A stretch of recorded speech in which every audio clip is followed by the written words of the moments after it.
खालसा जी शहीद पिता दे पुत्र ते शहीद पुत्रां दे पिता 10वें बादशाह दी बख्शी हुई फतेह प्रवान होए। वाहिगुरु जी का खालसा वाहिगुरु जी की फतेह। एक ते ये पहली मैं संगत वेखी है जिथे बुलारियां दा स्वागत तालियां वजा के हो रहा। इस वास्ते मैनू तालियां नाल कोई सरोकार नहीं, मैनू तो जिन्नी देर जकारा ना लगे उन्नी देर स्वाद नहीं आउंदा। डॉक्टर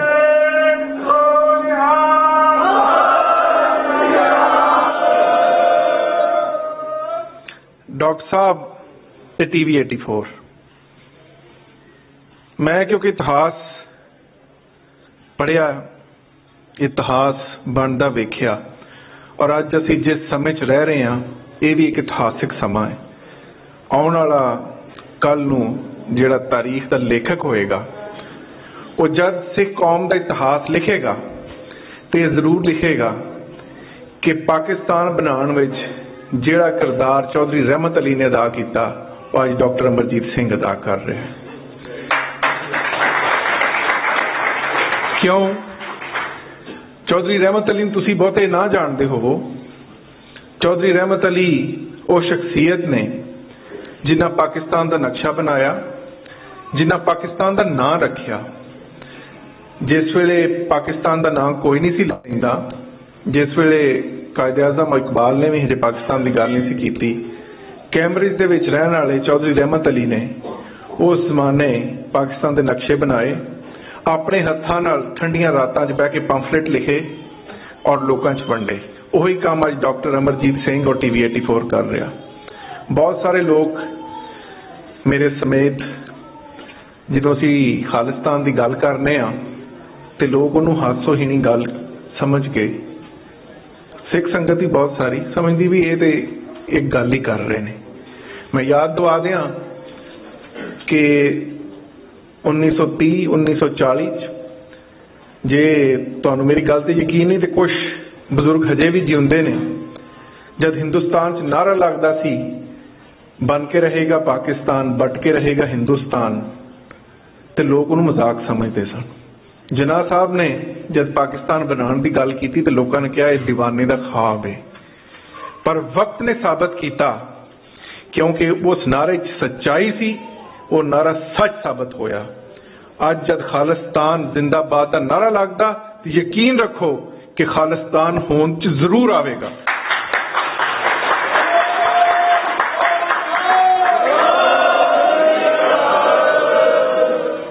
डॉक्टर साहब गल कर रहे सन UN दे चार्टर दी ते मेरी UN दी एडवाइजरी बोर्ड दी मैंबरशिप दी।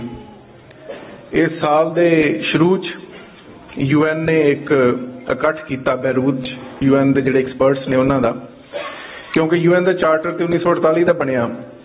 वो इकट्ठ करन दा मकसद ये सी कि UN के चार्टर नूं हुण ऑपरेशनल किस तरह किया जाए, किस तरह वो मैसेज साडी मैंबर स्टेट्स तक पहुंचे। उहदे च मुख्तलिफ धर्मां दे कोड टैक्स दे कोड्स लए गए, जिन्हों बाद UN ने अडॉप्ट भी किया, जनरल असैंबली ने, जिन्हों असी हुण बैरूत डैक्लरेशन फेथफुल राइट्स कहने। मैं गुरु ने जिहड़ी सेवा है कोई सिखा तक तो महदूद नहीं रखी, सो मैं चेयर कर रहा सी। जब ड्राफ्ट मेरे सामने आए तो कुरान दियां आयतां सन, उहदे विच जूडाइज़म तो ओल्ड टैस्टामेंट तो कोट सन, उहदे विच बाइबल तो कोट सन, पर गुरु ग्रंथ साहब जी विराजमान नहीं सन। मैं वो डॉकूमेंट साइन करन तो इनकार कर दिता। UN दे जिहड़े साडे दोस्त सी उन्होंने मैनू पूछया, मैं डॉक्टर साहब नूं फोन किया, डॉक्टर प्रीतपाल नूं फोन किया कि तुसीं दसो कि असीं किहड़ियां तुकां शामिल करिए। वो कहण लगे कि तुसीं इन्ना क्यों इंसिस्ट कर रहे हो, असां सवेरे ये ऑप्ट करना है डॉकूमेंट और हजे तक तुसीं ड्राफ्ट जिहड़ा फाइनल साइन करन नूं तैयार नहीं। मैं क्या गुरु ग्रंथ साहब सिर्फ सिखां दे गुरु नहीं, जगत गुरु ने, जिहड़ा ਸਰਬੱਤ ਦਾ ਭਲਾ ਮੰਗਦਾ ਜਿਹੜਾ ਧਰਮ, ਜਿਹੜਾ ਦੁਨੀਆ ਦਾ 5ਵਾਂ ਧਰਮ ਹੈ, ਜੇ ਇਸ ਡੈਕਲੇਰੇਸ਼ਨ ਸ਼ਾਮਲ ਨਹੀਂ ਹੋ ਸਕਦਾ ਤੇ ਫਿਰ ਇਸ ਡਾਕੂਮੈਂਟ ਦਾ ਕੋਈ ਫਾਇਦਾ ਨਹੀਂ। ਸੋ ਇਹ ਪਹਿਲੀ ਵਾਰ ਹੋਇਆ ਕਿ UN ਦੇ ਕਿਸੇ ਆਫੀਸ਼ੀਅਲ ਡਾਕੂਮੈਂਟ 'ਚ ਗੁਰੂ ਗ੍ਰੰਥ ਸਾਹਿਬ ਦੀਆਂ 3 ਤੁਕਾਂ ਸ਼ਾਮਲ ਕੀਤੀਆਂ ਗਈਆਂ, ਜਿਹੜੀਆਂ ਅੱਜ ਮੈਂ ਡਾਕਟਰ ਸਾਹਿਬ ਨੂੰ UN ਦੇ ਐਡਵਾਈਜ਼ਰੀ ਬੋਰਡ ਦੇ ਮੈਂਬਰ ਦੇ ਤੌਰ ਤੇ ਪੇਸ਼ ਵੀ ਕਰਾਂਗਾ ਔਰ ਬਾਅਦ ਡਾਕਟਰ ਸਾਹਿਬ ਤੁਹਾਨੂੰ ਉਹ ਪੜ੍ਹ ਕੇ ਸੁਣਾਉਣਗੇ ਵੀ। ਇਸੇ ਤਰ੍ਹਾਂ ਇਸ ਸਾਲ 10 ਅਪ੍ਰੈਲ ਨੂੰ ਵਿਸਾਖੀ ਦੇ ਮੌਕੇ ਤੇ ਯੂਨਾਈਟਿਡ ਨੇਸ਼ਨਸ ਦੇ ਅੰਡਰ ਸੈਕਟਰੀ ਜਨਰਲ ਐਡਮ ਡਿਆਂਗ ਨੇ ਇੱਕ ਸੁਨੇਹਾ ਦਿੱਤਾ ਸਿੱਖ ਕੌਮ ਦੇ ਨਾਮ, ਜੇ ਅਸੀਂ ਬਹੁਤ ਜ਼ਿਆਦਾ ਹਾਈਲਾਈਟ ਨਹੀਂ ਕੀਤੀ। ਮੇਰੀ ਸਮੱਸਿਆ ਇਹ ਹੈ ਕਿ ਜਿਨ੍ਹਾਂ ਲੋਕਾਂ ਕੰਮ ਕਰਨਾ ਉਹਨਾਂ ਨੇ ਉਹਦੀ ਕੋਈ ਪਬਲਿਸਿਟੀ ਨਹੀਂ ਕਰਨੀ ਹੁੰਦੀ, ਕਿਉਂਕਿ ਮੈਂ ਜੋ ਕਰਨਾ ਸਿੱਖ ਕੌਮ ਲਈ ਕਰਨਾ, ਆਪਣੀ ਸਾਂਝ ਨੂੰ ਸਾਹਮਣੇ ਰੱਖ ਕੇ ਕਰਨਾ ਔਰ ਇਹ ਸੋਚ ਕੇ ਕਰਨਾ ਕਿ ਗੁਰੂ ਦਾ ਕੰਮ ਗੁਰੂ ਨੇ ਮੇਰੇ ਜ਼ਿੰਮੇ ਮੇਰੇ ਲਈ ਬਹੁਤ ਵੱਡੀ ਸੇਵਾ ਹੈ। ਉਹ ਸੁਨੇਹਾ ਬਹੁਤ ਅਹਿਮ ਹੈ। ਉਸ ਸੁਨੇਹੇ 'ਚ ਪਹਿਲੀ ਗੱਲ ਤੇ ਮੈਂ ਤੁਹਾਨੂੰ ਦੱਸਦਾ ਜਾਵਾਂ ਕਿ ਕਈ ਤਿਉਹਾਰ ਆਉਂਦੇ, ਕ੍ਰਿਸਮਸ ਆਉਂਦੀ, ਅਸੀਂ ਈਦ ਮਿਲਾਦੁਲ ਨਬੀ ਮਨਾਉਂਦੇ ਹਾਂ, UN ਕਦੇ ਕੋਈ ਸੁਨੇਹਾ ਨਹੀਂ ਦਿੰਦਾ, ਕਿਉਂਕਿ UN ਦੇ ਸਾਰੇ ਅਧਿਕਾਰੀਆਂ ਨੂੰ ਕਿਹਾ ਗਿਆ ਕਿ ਤੁਸੀਂ ਧਾਰਮਿਕ ਨਿਰਪੱਖਤਾ ਰੱਖਣੀ ਆ, ਤੁਸੀਂ ਕਿਸੇ ਧਰਮ ਦੀ ਫੇਵਰ ਨਹੀਂ ਕਰਨੀ, ਕਿਸੇ ਧਾਰਮਿਕ ਮੌਕੇ ਤੇ ਕੋਈ ਸੁਨੇਹਾ ਨਹੀਂ ਦੇਣਾ। ਮੈਂ ਅੰਡਰ ਸੈਕਟਰੀ ਜਨਰਲ ਨੂੰ ਕਿਹਾ ਕਿ ਹਰ ਸੂਰਜ ਤੁਸੀਂ ਵਿਸਾਖੀ ਦੇ ਮੌਕੇ ਤੇ ਕੋਈ ਸੁਨੇਹਾ ਦਿਓ। ਉਹ ਕਹਿਣ ਲੱਗੇ ਵੀ ਅਸੀਂ ਕਿਸੇ ਦੇ ਵੀ ਨਹੀਂ ਦਿੰਦੇ, ਅੱਜ ਤੱਕ ਕਿਸੇ ਨੇ ਦਿੱਤਾ। ਮੈਂ ਕਿਹਾ ਸਿੱਖਾਂ ਵਾਸਤੇ ਜ਼ਰੂਰ ਦਿਓ, ਕਿਉਂਕਿ ਬਾਕੀ 172 ਮੁਲਕ ਤੇ ਉਹਨਾਂ ਦੇ ਝੰਡੇ ਬਾਹਰ ਨੇ, ਪਰ ਸਿੱਖ ਅੱਜ nation without land, nation without country ਹੈ। ਉਹਨਾਂ ਨੂੰ ਸਲਾਹਣ ਵਾਸਤੇ, ਉਹਨਾਂ ਨੂੰ ਰੈਕਗਨਾਈਜ਼ ਕਰਨ ਵਾਸਤੇ ਹਰ ਸੂਰਜ UN ਨੂੰ ਸੁਨੇਹਾ ਦੇਣਾ ਚਾਹੀਦਾ।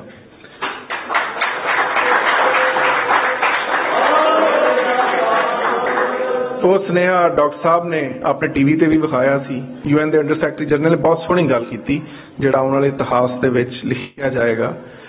ਉਹਨਾਂ ਨੇ ਕਿਹਾ ਕਿ 1699 'ਚ 10ਵੇਂ ਪਾਤਸ਼ਾਹ ਨੇ ਇੱਕ ਨਵੀਂ ਕੌਮ ਦੀ ਬੁਨਿਆਦ ਰੱਖੀ ਸੀ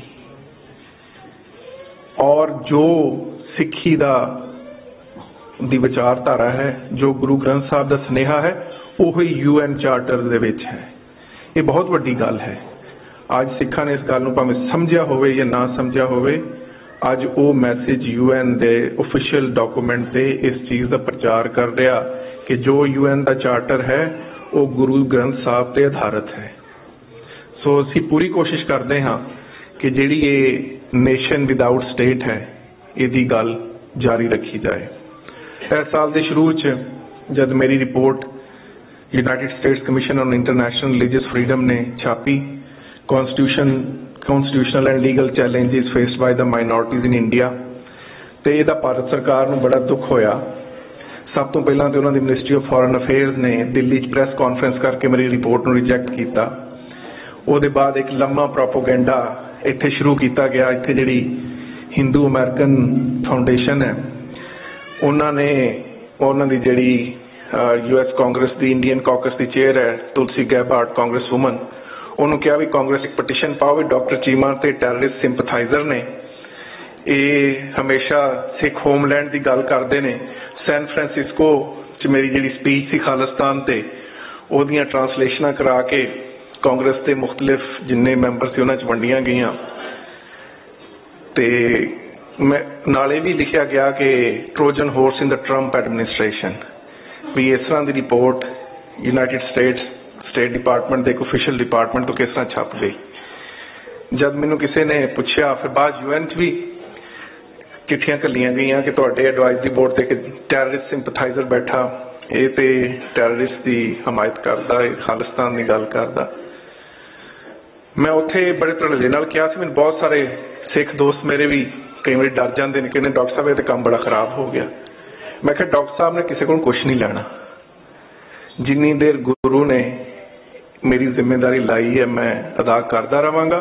ਮੈਂ ਕੱਲ ਵੀ ਧੜੱਲੇ ਨਾਲ ਖਾਲਿਸਤਾਨ ਦੀ ਗੱਲ ਕੀਤੀ ਸੀ, ਅੱਜ ਵੀ ਕੀਤੀ ਹੈ ਔਰ ਆਉਣ ਵਾਲੇ ਸਮੇਂ ਤੱਕ ਕਰਦਾ ਰਵਾਂਗਾ।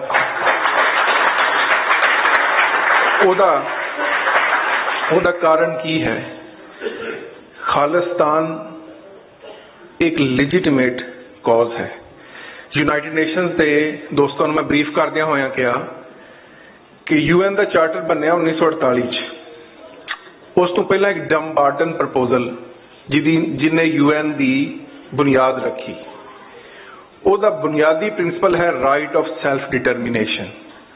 ਹਰ ਬੰਦੇ ਨੂੰ ਅਧਿਕਾਰ ਹੈ, ਹਰ ਕੌਮ ਨੂੰ ਅਧਿਕਾਰ ਹੈ ਆਪਣੇ ਕਿੱਥੇ ਉਹਨਾਂ ਰਹਿਣਾ, ਉਹਨਾਂ ਦਾ ਸਿਸਟਮ ਕੀ ਹੋਵੇ, ਉਹਨਾਂ ਆਪਣੇ ਆਪ ਨੂੰ ਕਿਸ ਦੇਸ਼ 'ਚ ਰੱਖਣਾ। ਸੋ ਡਮਬਾਰਟਨ ਪ੍ਰਪੋਜ਼ਲ ਜਿਹਨੇ UN ਦੀ ਬੁਨਿਆਦ ਰੱਖੀ ਹੈ, ਉਹਦੀ ਬੁਨਿਆਦ ਰਾਈਟ ਆਫ ਸੈਲਫ ਡਿਟਰਮੀਨੇਸ਼ਨ ਹੈ। ਇਸੇ ਤਰ੍ਹਾਂ ਸਾਡੇ UN ਚਾਰਟਰ ਦੇ ਵਿੱਚ ਜਿਹੜਾ ਆਰਟੀਕਲ 1 ਹੈ, ਉਹ ਬੜਾ ਸਪਸ਼ਟ ਕਰਕੇ ਕਹਿ ਰਿਹਾ ਕਿ UN ਬਣਾਉਣ ਦਾ ਮਕਸਦ ਹੀ ਕੌਮਾਂ ਨੂੰ ਰਾਈਟ ਆਫ ਸੈਲਫ ਡਿਟਰਮੀਨੇਸ਼ਨ ਤੇ ਕਿੱਥੇ ਉਹਨਾਂ ਰਹਿਣਾ, ਕਿਸ ਦੇਸ਼ ਦਾ ਹਿੱਸਾ ਬਣਨਾ, ਉਹਦਾ ਅਧਿਕਾਰ ਦੇਣਾ ਹੈ। ਇਸ ਤੋਂ ਬਾਅਦ ਸਾਡੇ ਜਿਹੜੇ ਯੂਨਾਈਟਿਡ ਨੇਸ਼ਨਸ ਦੇ ਹੋਰ ਬਹੁਤ ਸਾਰੇ ਚਾਰਟਰ ਨੇ, ਉਹਨਾਂ 'ਚ ਬੜਾ ਕਲੀਅਰਲੀ ਲਿਖਿਆ ਕਿ ਹਰ ਕੌਮ ਦਾ ਇਹ ਲੈਜੀਟੀਮੇਟ ਹੱਕ ਹੈ ਕਿ ਉਹ ਆਪਣੇ ਰਾਜ ਦਾ ਫੈਸਲਾ ਖੁਦ ਕਰੇ। ਸੋ ਮੈਂ ਉਸ ਨੂੰ ਬੁਨਿਆਦ ਬਣਾ ਕੇ ਖਾਲਿਸਤਾਨ ਦੀ ਗੱਲ ਕਰਦਾ ਹਾਂ, ਜਿਹੜੀ ਹਰ ਇੱਕ ਨੂੰ ਸਮਝ ਆਉਂਦੀ ਹੈ। ਜਿਹੜੀ ਗੱਲ ਭੈਣ ਜੀ ਨੇ ਸ਼ੁਰੂ 'ਚ ਕੀਤੀ ਸੀ, ਹੁਣ ਇਸ ਵੇਲੇ ਉਹ ਫੋਨ 'ਚ ਨਾਲ ਖੇਡਣ 'ਚ ਬਿਜ਼ੀ ਨੇ। ਕੁਛ ਦੇਰ ਪਹਿਲੇ ਉਹਨਾਂ ਨੇ ਇੱਕ ਗੱਲ ਕੀਤੀ ਸੀ ਜਿਹੜੀ ਬਹੁਤ ਸਿੱਖ ਕੌਮ ਤੇ ਸਪਸ਼ਟ ਆਉਂਦੀ ਹੈ ਕਿ ਜੇ ਤੁਸੀਂ ਆਪਣੀ ਕਹਾਣੀ ਨਹੀਂ ਲਿਖੋਗੇ ਤੇ ਫਿਰ ਕੋਈ ਹੋਰ ਲਿਖੇਗਾ। ਜਦ ਕੋਈ ਹੋਰ ਲਿਖੇਗਾ ਤੇ ਫਿਰ ਆਪਣੀ ਮਰਜ਼ੀ ਦੀ ਕਹਾਣੀ ਲਿਖੇਗਾ। ਜਦ ਕੋਈ ਹੋਰ ਕਹਾਣੀ ਲਿਖੇਗਾ ਤੇ ਉਹ ਇਹ ਨਹੀਂ ਲਿਖੇਗਾ ਕਿ ਦਹਿਸ਼ਤਗਰਦ ਸਟੇਟ ਸੀ, ਉਹ ਸਟੇਟ ਜਿਨ੍ਹਾਂ ਨੇ ਸਿੱਖਾਂ ਦੇ ਗਲਾਂ 'ਚ ਟਾਇਰ ਪਾ ਕੇ ਸਾੜਿਆ, ਉਹ ਸਟੇਟ ਜਿਨ੍ਹਾਂ ਨੇ ਸਿੱਖਾਂ ਦੀ ਮਾਵਾਂ ਭੈਣਾਂ ਦੀ ਬੇਇੱਜ਼ਤੀ ਕੀਤੀ, ਉਹ ਸਟੇਟ ਜਿਨ੍ਹਾਂ ਸਿੱਖਾਂ ਨੂੰ ਇੱਕ ਸਪੈਸ਼ਲ ਸਟੇਟਸ ਦੇਣ ਦਾ ਵਾਅਦਾ ਕੀਤਾ ਤੇ ਸਪੈਸ਼ਲ ਸਟੇਟਸ ਇਹ ਦਿੱਤਾ ਕਿ ਸਿੱਖਾਂ ਨੂੰ ਜਰਾਇਮ ਪੇਸ਼ਾ ਕੌਮ ਕਰਾਰ ਦਿੱਤਾ, ਉਹ ਸਟੇਟ ਜਿਨ੍ਹਾਂ ਪੰਜਾਬ ਦੇ ਪਾਣੀ ਖੋਏ, ਉਹ ਸਟੇਟ ਜਿਹੜੀ ਅੱਜ ਵੀ ਸਿੱਖਾਂ ਦੀ ਹੋਣ ਤੇ RSS ਰਾਹੀਂ ਹਮਲੇ ਕਰਾ ਰਹੀ ਹੈ, ਉਹ ਹੈ ਟੈਰਰਿਸਟ ਨਾ ਕਿ ਸਿੱਖ। ਔਰ ਉਹ ਸੰਤ ਜਰਨੈਲ ਸਿੰਘ ਖਾਲਸਾ ਭਿੰਡਰਾਂਵਾਲੇ ਜਿਹਨੂੰ ਇੰਡੀਅਨ ਕੋਰਟ ਦੇ ਵਿੱਚ ਟਰਾਇਲ ਕੀਤਾ ਗਿਆ ਔਰ ਇੰਡੀਅਨ ਕੋਰਟਸ ਨੇ ਉਹਨਾਂ ਨੂੰ ਛੱਡ ਦਿੱਤਾ, ਜਿਹੜਾ ਜੱਥਿਆਂ ਦੇ ਵਿੱਚ ਘੁੰਮਦਾ ਸੀ, ਇੰਡੀਅਨ ਸਾਰੀ ਦੀ ਸਾਰੀ ਸਟੇਟ ਅਥਾਰਟੀ ਦੇ ਸਾਹਮਣੇ ਉਹਨੂੰ ਕਦੇ ਕਿਸੇ ਨੇ ਗ੍ਰਿਫਤਾਰ ਨਹੀਂ ਕੀਤਾ, ਜਿਹੜਾ ਆਪਣੀ ਜਾਨ ਵਾਰ ਗਿਆ ਸਿੱਖ ਪੰਥ ਤੋਂ, ਉਹ ਟੈਰਰਿਸਟ ਬਣ ਗਿਆ। ਉਹ ਟੈਰਰਿਸਟ ਨਹੀਂ, ਉਹ 20ਵੀਂ ਸਦੀ ਦਾ ਮਹਾਨ ਸਿੱਖ ਹੈ, 21ਵੀਂ ਸਦੀ ਦਾ ਮਹਾਨ ਸਿੱਖ ਹੈ। ਔਰ ਜਦ ਤੱਕ ਗੁਰੂ ਨਾਨਕ ਨਾਮ ਲੈਵਾ ਇੱਕ ਵੀ ਜ਼ਿੰਦਾ ਹੈ, ਉਹ ਮਹਾਨ ਸਿੱਖ ਰਹੇਗਾ, ਕਿਉਂਕਿ ਉਹ ਸੰਤ ਜਰਨੈਲ ਸਿੰਘ ਖਾਲਸਾ ਭਿੰਡਰਾਂਵਾਲਾ ਤੁਹਾਡੇ ਤੋਂ ਜਾਨ ਵਾਰ ਕੇ ਗਿਆ।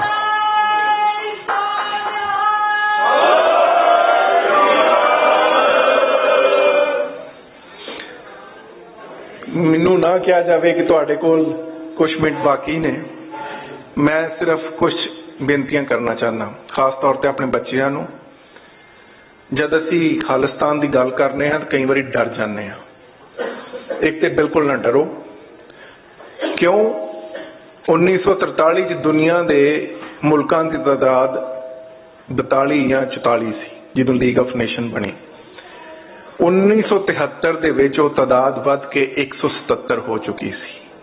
ਦੁਨੀਆ 'ਚ ਜੇ 100 ਮੁਲਕ ਹੋਰ right of self determination use ਕਰਕੇ ਬਣ ਸਕਦੇ ਤੇ ਫਿਰ ਖਾਲਿਸਤਾਨ ਕਿਉਂ ਨਹੀਂ ਬਣ ਸਕਦਾ?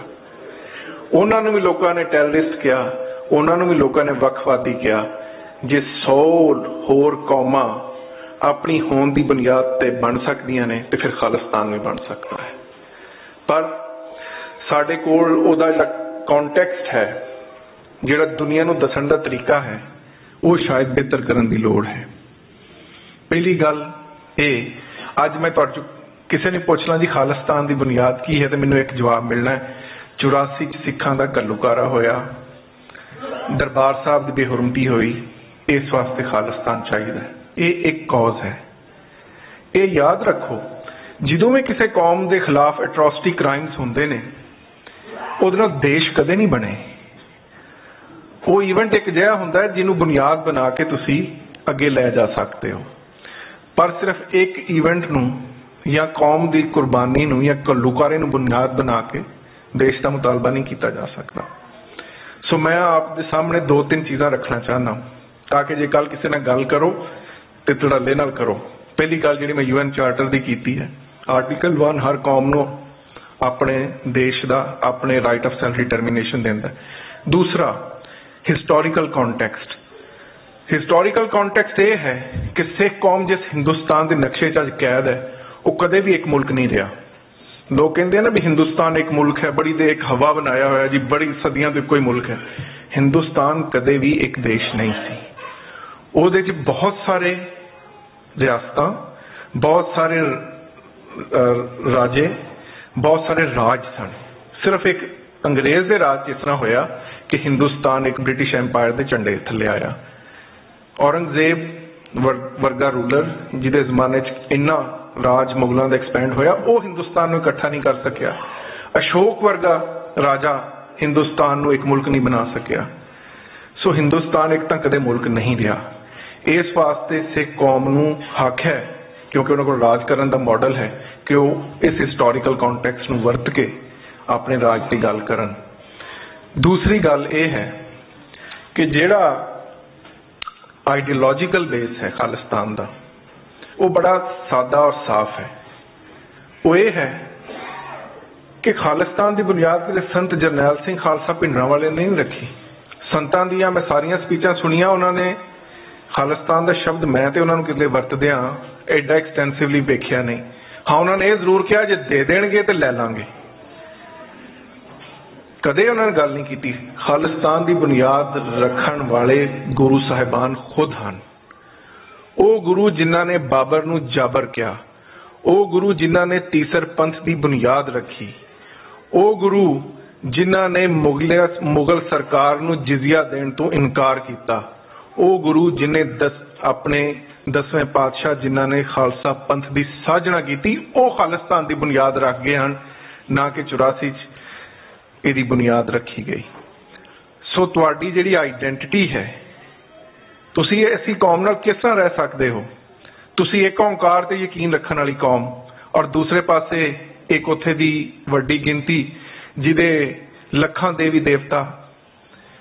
सिख आइडियोलॉजी जिहड़ी जातिवाद का विरोध करती है, अजिही कौम नाल नहीं रह सकती जिहड़ी अज भी छूत छात पई है, जिहदे विच अज भी लखां मिलियंस दलित अनटचेबल ने।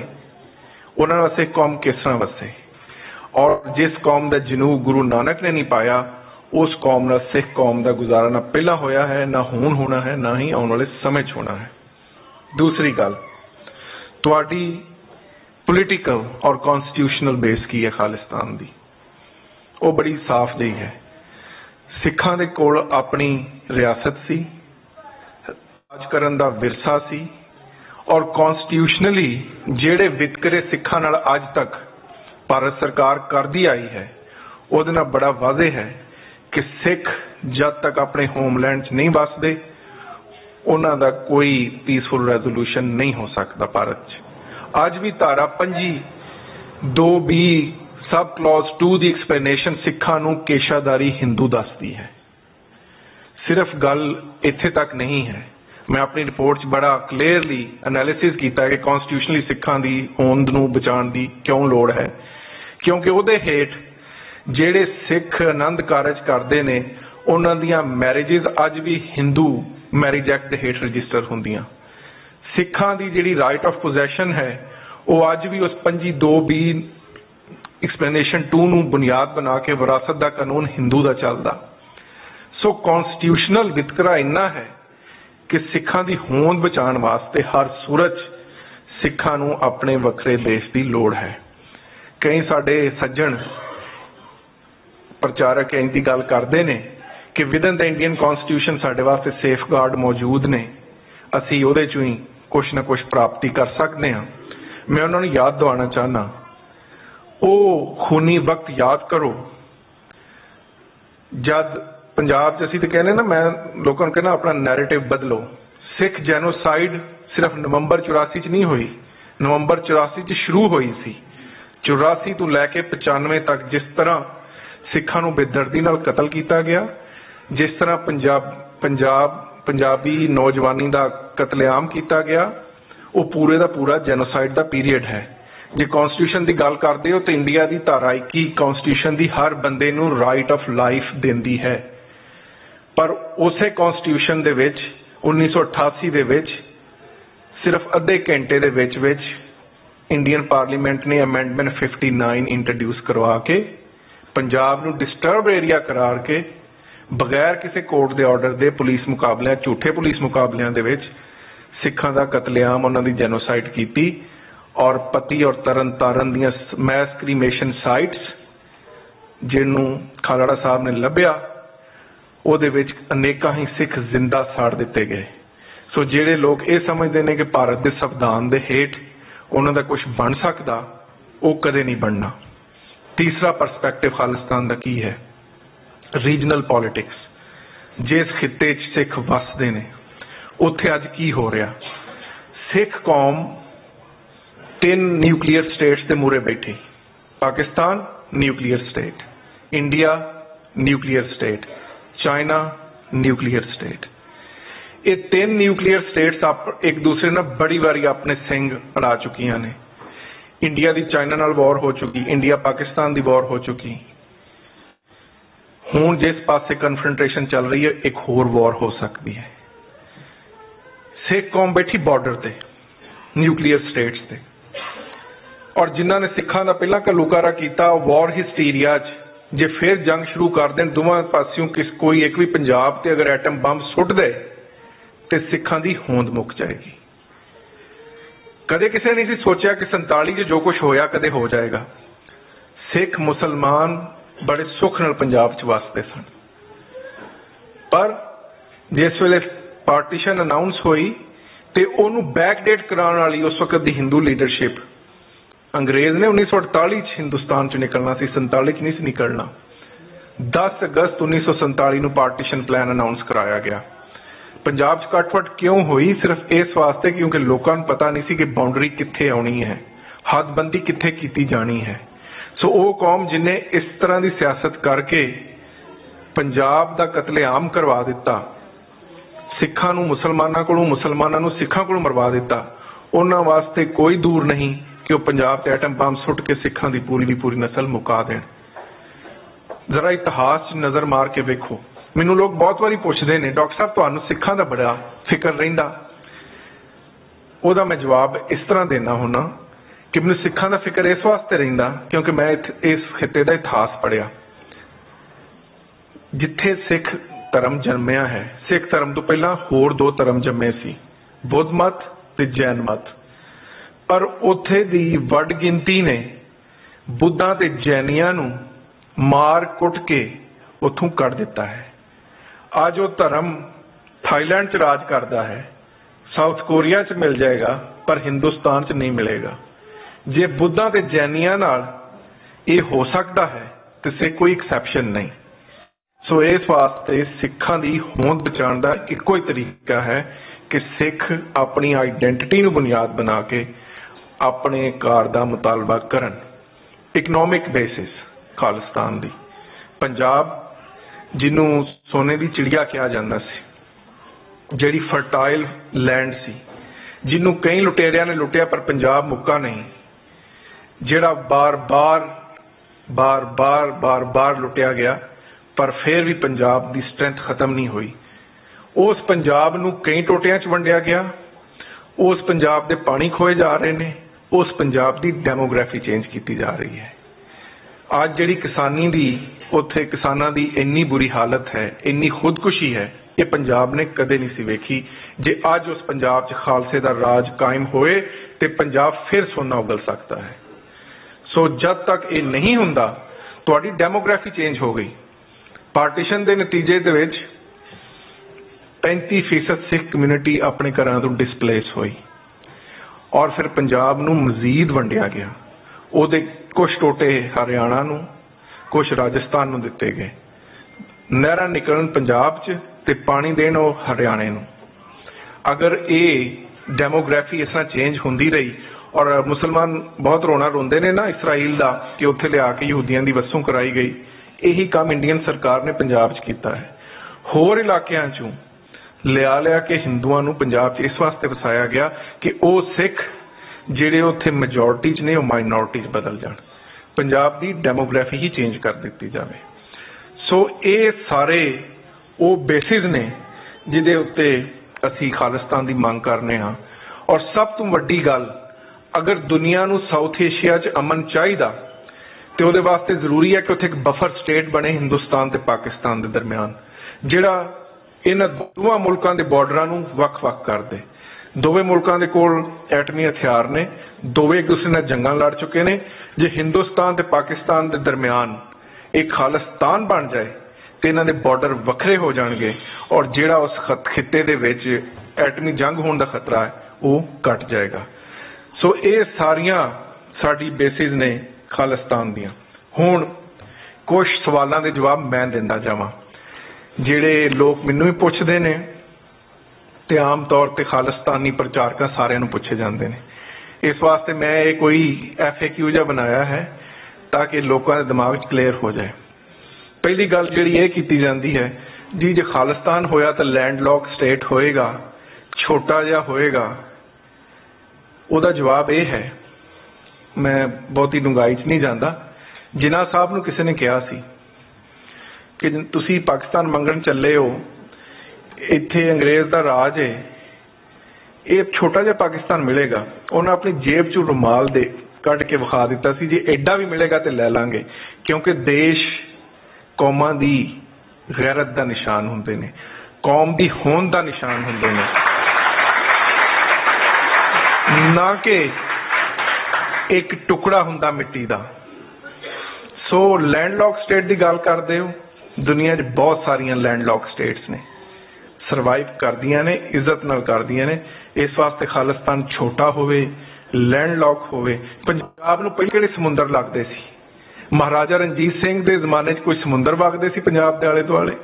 बंदा सिंह बहादुर ने जद आम किसानां च जमीन वंड के पंजाब च अमन कायम किया, जो मिसलां दा राज रहा, उदों कितने बहेरा अरब या बहेरा हिंद जिहड़े आ, इंडियन ओशन या अरेबिक ओशन, वो किले पंजाब दे नाल नहीं सी वगदे। पंजाब उदों भी लैंडलॉक सी, पर उस वेले पंजाब सोने की चिड़ी सी, अज भी है और बन सकता है।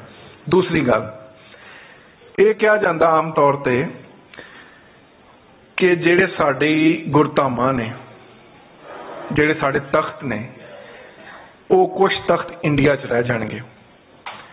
ये आम तौर पर सवाल उठाया जाता है कि आम तौर पर लोग कहते हैं भी उधर रह जाएंगे, असी किस तरह उत्थे जावांगे? अगे ही साडे कोल कुछ गुरधामां जिहड़ियां ने पाकिस्तान च रह गईयां ने। उन्हां सज्जणां नूं मेरी ये सलाह है कि देखो, खाना काबा जिहड़ा मुसलमानों का सेंटर ऑफ स्पिरिचुअलिटी है, वो सऊदीया च है। दुनिया के सारे मुसलमान हर साल उत्थे हज करन जाते हैं, पर वीज़ा लैके जाते हैं। खाना काबा किसी दी किंगडम ऑफ सऊदी अरेबिया की मलकीयत है। जे गुरधामां रह गईयां तो उत्थे वीज़ा लैके जाया जा सकता। सिर्फ ये सोच के कि गुरधामां कुछ बाहर रह जाएंगियां, खालिस्तान की मांग ही ना करो। जे सिक्खी का सिद्धांत कायम रहेगा तो गुरधामां की इज्जत और हुरमत रहेगी। जे सिक्खी का राज ना होया तो गुरु ग्रंथ साहब की जो बेपत्ती हिंदुस्तान च अज हो रही है, वो इतिहास च कदे नहीं हुई। सो ये इस फिक्र चों ही बाहर निकलो। एक होर गल की जाती है कि जी धार्मिक लीडरशिप जिहड़ी है सिखां दी, वो तो खालिस्तान की हुण गल नहीं करती। धार्मिक लीडरशिप ने कदे भी देशां की गल नहीं की। धार्मिक लीडरशिप हमेशा हुंदी है राजे महाराजियां दी चमचागिरी च लगी हुई, भावें वो मुसलमानों की धार्मिक लीडरशिप होवे या अज जिहड़े तनखाही जथेदार बैठे ने वो होण।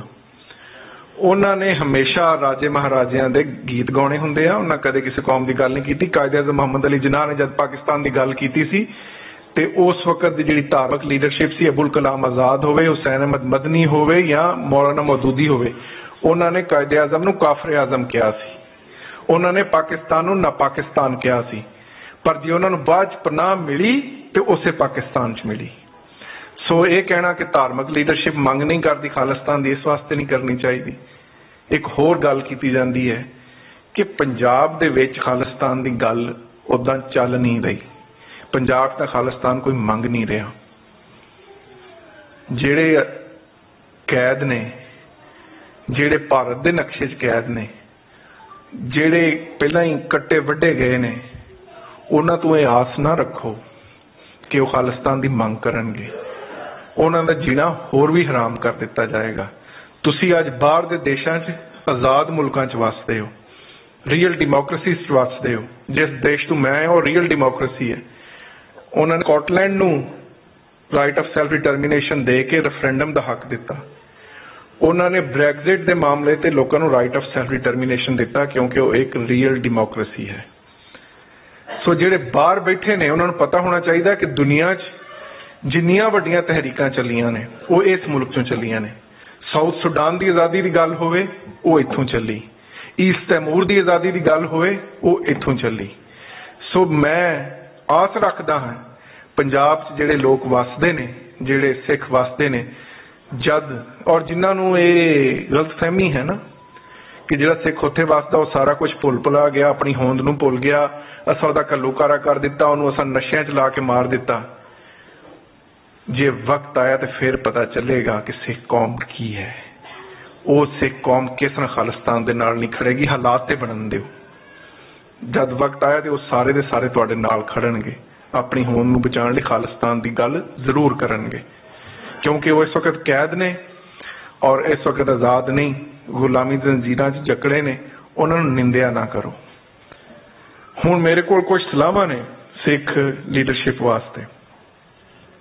एक तो यह वे कि आपसी लड़ाई छड्ड दिओ। जे खालिस्तान लैना, जे कौम नूं किसे पासे लाना तो ये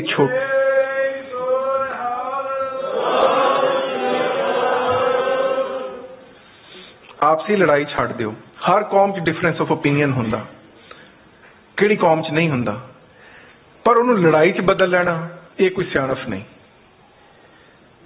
हुमा मुकाओ, अपने अंदरों गुरु के जिहड़े सिद्धांत ने ना वो पैदा करो। आम तौर पर वैसे गल की जाती है कि जी सिख सिख बन जाए, खालिस्तान आप ही बन जाएगा। सिख तो सिख है, पर जिदन एक सिख ने दूसरे सिख नूं कहा मेरे नालों घट सिख है, मैं ज्यादा वड्डा सिख हाँ, जद ये काम असा मुका दिता तो फिर खालिस्तान बनेगा।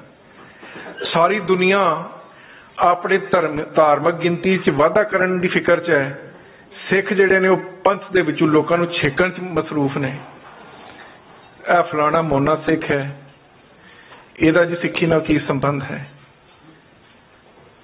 उन्हां मोने सिखां नूं याद रखिया करो जिन्हां ने घल्लूकारियां दे विच अपणियां जानां मारियां हन। वो भी उसे गुरु दे सिख ने। जद सिर देण दी वारी आई तो तुहाडे तो पिछे कदे नहीं रहे। इस वास्ते लोकां नूं पंथ चों छेकण दी बजाय होर लोकां नूं इहदे च लिआउण दी कोशिश करो।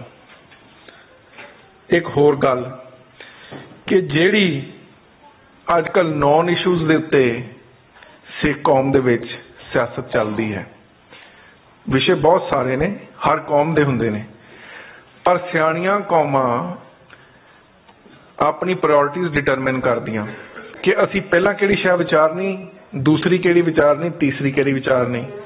सिख कौम च पहले ही इन्नियां वंडियां, उत्तों साडे जिहड़े स्कॉलर ने कोई ना कोई नवीं शै छेड़ देंदे हर 6वें महीने। कदे दसम ग्रंथ ते रौला पा देंदे ने, कदे होर विषयां ते। ये सारे अहम विषय ने, पर इन्हां नूं उदों विचारिओ जब सिख कौम अपने आज़ाद कार च बगैर किसी एक्सटर्नल इन्फ्लुएंस, बगैर किसी छेड़खानी दे इहदा फैसला कर सके। कौम पहले ही वंडी, इहनूं होर वंडण दे साधन ना करो। एक होर बेनती ये है कि जिहड़े साडे खांदे पींदे सिख ने और खास तौर पर जिहड़े जनरेशनां इत्थे पैदा हो रही, उन्हां ने कदे कदे विचार वटांदरा हुंदा, हर तरह के बंदे हुंदे ने। वो कहते जी परमात्मा ने, गुरु ने साडे ते बड़ी मेहर की है, असी इत्थे आके वस गए हैं, चंगी रोटी खाने हैं, चंगे तगड़े साडे कारोबार ने, सानू हुण खालिस्तान की की लोड़ रह गई। उन्हां नूं मैं दसना चाहना एक कौम होर भी सी जिहदा अजकल बड़ा दुनिया च रौला पिया होया। उस कौम नूं तुहानूं तां हुण घल्लूकारे दा भुगतान करना पिया ना। उन्होंने 4000 साल घल्लूकारियां दा भुगतान किया। सब तो पहला बैबलोनियंस ने उन्होंने उन्होंने घरों कढ़िया, उहदे बाद रोमन एम्पायर ने उन्होंने कट वढ़ के सुट दिता, उहदे बाद पर्शियन एम्पायर उन्होंने चढ़ दौड़ी, उहदे बाद क्रिश्चियंस ने उन्होंने उत्थों कढ़ के बाहर सुटिया, मुसलमानों के राज उन्होंने उत्थे सैटल होने का मौका मिलिया। ਉਹ ਤੁਹਾਡੇ ਨਾਲ ਬਹੁਤ ਚੰਗਾ ਖਾਂਦੇ ਨੇ। ਪੂਰੀ ਦੁਨੀਆ ਦੇ ਬਿਜ਼ਨਸ, ਪੂਰੀ ਦੁਨੀਆ ਦੀ ਇਕੋਨਮੀ ਉਹਨਾਂ ਦੇ ਹੱਥ 'ਚ। ਪਰ ਇੱਕ ਛੋਟੇ ਜਿਹੇ ਟੁਕੜੇ ਨੂੰ, ਜਿਹਨੂੰ ਇਜ਼ਰਾਈਲ ਕਿਹਾ ਜਾਂਦਾ, ਅੱਜ ਵੀ ਉੱਤੇ ਲੜਨ ਮਰਨ ਨੂੰ ਤਿਆਰ ਨੇ, ਕਿਉਂਕਿ ਇਹ ਗੱਲ ਉਹਨਾਂ ਦੀ ਹੋਂਦ ਦੀ ਹੈ, ਛੋਟੇ ਜਿਹੇ ਟੁਕੜੇ ਦੀ ਨਹੀਂ ਹੈ। ਯਹੂਦੀ ਕੌਮ ਨੂੰ ਪੂਰੀ ਦੁਨੀਆ 'ਚ ਸਭ ਤੋਂ ਜ਼ਿਆਦਾ ਪੈਸਾ ਉਹਨਾਂ ਦੇ ਕੋਲ, ਦੁਨੀਆ ਦੀ ਹਰ ਸ਼ਹਿਰ ਤੇ ਕਬਜ਼ਾ ਉਹਨਾਂ ਦਾ, ਦੁਨੀਆ ਦੀ ਇਕੋਨਮੀ ਉਹਨਾਂ ਦੇ ਹੱਥ 'ਚ। ਤੇ ਜੇ ਉਹ ਵੀ ਸਿੱਖਾਂ ਵਾਂਗੂ ਸੋਚ ਲੈਂਦੇ ਵੀ ਚੰਗਾ ਭਲਾ ਖਾਂਦੇ ਆ, ਆਪਣੀ ਰੂਟਸ ਵਾਲੇ ਪਾਸੇ ਨਾ ਜਾਈਏ, ਜੋ ਵੀ ਉਹ ਕਰ ਰਹੇ ਨੇ ਅਗਰੈਸ਼ਨ, ਉਹ ਤੇ ਵੱਖਰੀ ਗੱਲ ਏ, ਤੇ ਫਿਰ ਇਸਰਾਈਲ ਅੱਜ ਦੁਨੀਆ ਦੇ ਨਕਸ਼ੇ ਤੇ ਨਾ ਹੁੰਦਾ। ਜਿੱਥੇ ਤੁਹਾਡਾ ਰੂਟ ਹੈ, ਜੇ ਉੱਥੇ ਖਾਲਿਸਤਾਨ ਨਹੀਂ ਹੈ, ਤੇ ਸਿੱਖ ਫਿਰ ਨਾਂ ਦਾ ਸਿੱਖ ਰਹਿ ਜਾਏਗਾ। ਜੇ ਤੁਸੀਂ ਗੁਰੂਆਂ ਦੀ ਸਰਜ਼ਮੀਨ ਨੂੰ, ਉਸ ਧਰਤੀ ਨੂੰ ਕਿਸੇ ਹੋਰ ਦੇ ਹੀ ਹਵਾਲੇ ਕਰ ਦਿੱਤਾ, ਤੇ ਸਿੱਖ ਦੀ ਹੋਂਦ ਪਿੱਛੇ ਕੀ ਰਹਿ ਗਈ? ਬੇਨਤੀ ਇਹ ਹੈ ਕਿ ਆਪਣੇ ਅੰਦਰ ਏਕਤਾ ਪੈਦਾ ਕਰੋ। ਸਿੱਖ ਕੌਮ ਨੇ ਕਿ ਕੋਈ ਵੀ ਕੌਮ ਹਮੇਸ਼ਾ ਇਕੱਠੀ ਨਹੀਂ ਹੁੰਦੀ, ਪਰ ਇੱਕ ਮਿਨੀਮਮ ਕਾਮਨ ਫਰੇਮਵਰਕ ਬਣਾ ਲਓ ਜਿੱਥੇ ਸਾਰੀ ਸਿੱਖ ਕੌਮ ਸਹਿਮਤ ਹੋਵੇ। ਮਿਸਲਾਂ ਵੀ ਆਪਸ 'ਚ ਬਹੁਤ ਲੜਦੀਆਂ ਸੀ, 12 ਮਿਸਲਾਂ ਆਪਸ 'ਚ ਬਾਰ-ਬਾਰ ਲੜਦੀਆਂ ਸੀ, ਪਰ ਰਾਜ ਉਦੋਂ ਹੀ ਮਿਲਿਆ ਜਦੋਂ ਉਹ ਇਕੱਠੀਆਂ ਹੋਈਆਂ। ਇਹ ਕਿਹਾ ਜਾਂਦਾ ਨਾ, ਪਹਿਲਾਂ ਪੂਰੀ ਸਿੱਖ ਕੌਮ ਨੂੰ ਸਹਿਮਤ ਕਰੋ ਤੇ ਉਹਦੇ ਬਾਅਦ ਖਾਲਿਸਤਾਨ ਦੀ ਮੰਗ ਕਰੋ। ਇਹ ਕਦੇ ਨਹੀਂ ਹੋਣਾ। ਕੋਈ ਵੀ ਕੌਮ ਇਕੱਠੀ ਕਦੇ ਨਹੀਂ ਹੋਈ। ਪਾਕਿਸਤਾਨ ਜਦੋਂ ਬਣਿਆ ਤੇ ਅੱਧੇ ਤੋਂ ਜ਼ਿਆਦਾ ਮੁਸਲਮਾਨਾਂ ਦੀ ਆਬਾਦੀ ਨੇ ਪਾਕਿਸਤਾਨ ਬਣਨ ਦੀ ਮੁਖਾਲਫਤ ਕੀਤੀ, ਜਿਹੜੀ ਅੱਜ ਭਾਰਤ 'ਚ ਵਸਦੀ ਹੈ। ਸੋ ਇਸ ਭੂਤ ਚੱਕਰ 'ਚ ਨਾ ਲੋਕਾਂ ਨੂੰ ਪਾਓ, ਪੂਰਾ ਸਿੱਖ ਜਗਤ ਪਹਿਲਾਂ ਇਕੱਠਾ ਹੋਵੇ, ਇਸ ਕੌਜ਼ ਨੂੰ ਸਪੋਰਟ ਕਰੇ, ਤੇ ਫਿਰ ਅਸੀਂ ਅੱਗੇ ਲੈ ਕੇ ਟੁਰਾਂਗੇ। ਸਿੱਖ ਕੌਮ ਇਕੱਠਾ ਹੋ ਕੇ ਇੱਕ ਮਿਨੀਮਮ ਆਪਣਾ ਕਾਮਨ ਫਰੇਮਵਰਕ ਬਣਾ ਲਓ ਔਰ ਉੱਤੇ ਫਿਰ ਪਹਿਰਾ ਦਿਓ, ਔਰ ਇੱਕ ਦੂਸਰੇ ਦੀ ਨਿੰਦਾ ਕਰਨਾ ਛੱਡੋ ਕਿ ਜੀ ਉਹ ਇਹ ਕਰ ਰਿਹਾ, ਉਹ ਤੇ ਠੀਕ ਨਹੀਂ ਕਰ ਰਿਹਾ। ਇਹ ਦੇਖੋ ਤੁਸੀਂ ਕੀ ਕਰ ਰਹੇ ਹੋ। ਮੈਂ ਇਹ ਤਾਂ ਕਹਿ ਸਕਦਾ ਵੀ ਡਾਕਟਰ ਅਮਰਜੀਤ ਕੁਛ ਨਹੀਂ ਕਰ ਰਿਹਾ, ਪਰ ਮੈਂ ਪਹਿਲਾਂ ਇਹ ਤਾਂ ਦੇਖਾਂ ਮੈਂ ਕੀ ਕਰ ਰਿਹਾ। ਸੋ ਆਪਣੇ ਅੰਦਰ ਝਾਤੀ ਮਾਰੋ, ਨਾ ਕਿ ਦੂਸਰਿਆਂ ਨੂੰ ਨਿੰਦੋ। ਔਰ ਮੈਂ ਸਿੱਖ ਸਕਾਲਰਸ ਨੂੰ ਵੀ ਦੇਖਣਾ, ਕਿਉਂਕਿ ਜਿਹੜੀਆਂ ਕੌਮਾਂ ਗੁਲਾਮ ਹੁੰਦੀਆਂ ਉਹਨਾਂ ਨੂੰ ਇੱਕ ਬਹੁਤ ਭੈੜੀ ਆਦਤ ਪੈ ਜਾਂਦੀ ਹੈ ਸੈਲਫ ਕੰਡੈਮੀਨੇਸ਼ਨ ਦੀ, ਆਪਣੇ ਆਪ ਨੂੰ ਮਾੜਾ ਕਹਿਣ ਦੀ। ਮੈਂ ਗੁਰਦੁਆਰਿਆਂ ਦੀ ਸਟੇਜਾਂ ਤੋਂ ਦੇਖਣਾ, ਹੋਰ ਸਟੇਜਾਂ ਤੋਂ ਬੰਦੇ ਰੋਣਾ ਰੋਈ ਜਾਣਗੇ, ਸਿੱਖ ਨਹੀਂ ਰਹੇ, ਸਿੱਖ ਕੌਮ ਦੇ ਵਿੱਚ ਕੁਛ ਨਹੀਂ ਰਿਹਾ। ਇਹ ਉਹੀ ਸਿੱਖ ਕੌਮ ਹੈ ਭਾਈ, ਕੁਛ ਨਹੀਂ ਬਦਲਿਆ ਇਹਨਾਂ 'ਚ। ਇਹਨਾਂ ਨੂੰ ਥੋੜਾ ਜਿਹਾ ਚੜ੍ਹਦੀ ਕਲਾ 'ਚ ਰਹਿਣ ਦਿਓ, ਨਾ ਕਿ ਇਹਨਾਂ ਨੂੰ ਡੀਮੋਰਲਾਈਜ਼ ਕਰੋ। ਮੈਨੂੰ ਲੋਕ, ਮੈਂ ਹੁਣ ਇੱਥੇ ਹੀ ਮੁਕਾਉਣਾ ਚਾਹਾਂਗਾ, ਇਹ ਨਾ ਸਮਝੋ ਮੈਂ ਤੁਹਾਡੇ ਤੋਂ ਵੱਖ ਹਾਂ, ਔਰ ਜਿਹੜੀਆਂ ਗੱਲਾਂ ਤੁਹਾਡੀ ਅੱਗੇ ਬੇਨਤੀ ਕੀਤੀ ਹੈ ਤੁਹਾਡੇ ਤੋਂ ਵੱਖ ਸਮਝ ਕੇ ਕੀਤੀ ਹੈ। ਮੈਨੂੰ ਅਕਸਰ ਇਹ ਪੁੱਛਿਆ ਜਾਂਦਾ ਹੈ ਵੀ ਤੁਹਾਨੂੰ ਸਿੱਖਾਂ ਨਾਲ ਇੰਨਾ ਪਿਆਰ ਕਿਉਂ ਹੈ, ਤੁਸੀਂ ਖਾਲਿਸਤਾਨ ਨੂੰ ਕਿਉਂ ਨਹੀਂ ਭੁੱਲਦੇ, 84 ਦੀ ਗੱਲ ਕਿਉਂ ਕਰਦੇ ਰਹਿੰਦੇ ਹੋ। ਉਹਦਾ ਜਵਾਬ ਦੇ ਕੇ ਮੈਂ ਖਿਮਾ ਦਾ ਜਾਚਕ ਹੋਵਾਂਗਾ। ਇੱਕ ਤੇ ਇਹ ਹੈ ਕਿ ਮੇਰਾ ਜਨਮ ਇੱਕ ਅਜਿਹੇ ਕਾਰਜ ਹੋਇਆ ਜਿੱਥੇ ਅਸੀਂ ਬਹੁਤ ਛੋਟੇ ਸੀ, ਤੇ ਸਾਡੇ ਪਿੰਡ 'ਚ ਸਾਡੇ ਇੱਕ ਤਾਇਆ ਜੀ ਕਰਤਾਰ ਸਿੰਘ ਹਿੰਦੁਸਤਾਨ ਤੋਂ ਆਉਂਦੇ ਸੀ ਤੇ ਸਾਡੇ ਘਰ ਹੀ ਰਹਿੰਦੇ ਸੀ। ਅਸਾਂ ਜਦ ਵੀ ਆਪਣੇ ਮਾਪਿਆਂ ਨੂੰ ਪੁੱਛਿਆ ਇਹ ਕੌਣ ਨੇ, ਉਹਨਾਂ ਕਿਹਾ ਤੁਹਾਡਾ ਤਾਇਆ, ਪਰ ਇੱਥੇ ਨਹੀਂ ਰਹਿੰਦਾ। ਜਿਸ ਤਰ੍ਹਾਂ ਤੁਹਾਡੇ 2-3 ਤਾਏ ਹੋਰ ਦੂਸਰੇ ਪਿੰਡ 'ਚ ਰਹਿੰਦੇ ਨੇ, ਇਹ ਹਿੰਦੁਸਤਾਨ 'ਚ ਵਸਦੇ ਨੇ ਤੇ ਇੱਥੇ ਆਉਂਦੇ ਨੇ। ਇੱਕ ਵਾਰੀ ਮੈਂ ਤਾਏ ਦੇ ਨਾਲ ਸਾਡੀਆਂ ਜ਼ਮੀਨਾਂ 'ਚ ਇੱਕ ਬੋਹੜ ਦਾ ਦਰਖਤ ਸੀ, ਤਾਏ ਦੇ ਨਾਲ ਉੱਥੇ ਗਿਆ। ਤਾਇਆ ਉਸ ਬੋਹੜ ਦੇ ਦਰਖਤ ਨੂੰ ਜੱਫਾ ਮਾਰ ਕੇ ਰੋ ਰਿਹਾ ਸੀ। ਮੈਂ ਪੁੱਛਿਆ ਤਾਇਆ ਜੀ ਕਿਉਂ ਰੋਂਦੇ ਹੋ? ਕਹਿੰਦੇ ਮੇਰੇ ਪਿਤਾ ਦੇ ਹੱਥ ਦਾ ਲਾਇਆ ਹੋਇਆ ਦਰਖਤ ਹੈ। ਮੈਂ ਤਾਏ ਦੇ ਅੱਜ ਤੱਕ ਉਹ ਅਥਰੂ ਨਹੀਂ ਭੁੱਲ ਸਕਿਆ। ਮੈਂ 2006 'ਚ ਇੰਡੀਆ ਗਿਆ ਸੀ, ਦਿੱਲੀ ਦੀ ਵਿਧਵਾ ਕਾਲੋਨੀ ਵੇਖੀ, ਉੱਥੇ ਦੀ ਵਿਧਵਾਵਾਂ ਨੂੰ ਮਿਲਿਆ, ਉਹਨਾਂ ਦਾ ਦੁਖਾਂਤ ਸੁਣਿਆ। ਸਿੱਖ ਕੌਮ ਦੀਆਂ ਭਰੀਆਂ ਗੋਲਕਾਂ ਕਿਸ ਕੰਮ ਆਈਆਂ? ਉਹ ਵਿਧਵਾਵਾਂ ਜਿਨ੍ਹਾਂ ਦੇ ਪਤੀਆਂ ਨੂੰ ਉਹਨਾਂ ਦੇ ਸਾਹਮਣੇ ਗਲਾਂ 'ਚ ਟਾਇਰ ਪਾ ਕੇ ਸਾੜਿਆ ਗਿਆ, ਜਿਨ੍ਹਾਂ ਦੀ ਬੇਪੱਤੀ ਕੀਤੀ ਗਈ, ਜਿਨ੍ਹਾਂ ਦੀ ਧੀਆਂ ਦੀ ਬੇਪੱਤੀ ਕੀਤੀ ਗਈ, ਅੱਜ ਉਹਨਾਂ ਹੀ ਹਿੰਦੂਆਂ ਦੇ ਘਰ ਭਾਂਡੇ ਮਾਂਜ ਰਹੀਆਂ ਨੇ ਜਿਨ੍ਹਾਂ ਨੇ ਸਭ ਕੁਝ ਕੀਤਾ। ਮੈਂ ਉਹਨਾਂ ਵਿਧਵਾਵਾਂ ਦੇ ਦੁੱਖ ਨੂੰ ਕਦੇ ਨਹੀਂ ਭੁੱਲ ਸਕਿਆ। ਆਖਰੀ ਗੱਲ, ਅਸੀਂ ਨਬੀ ਖਾਨ ਗਨੀ ਖਾਨ ਦੀ ਸਾਂਝ ਤੇ ਹੈ ਹੀ,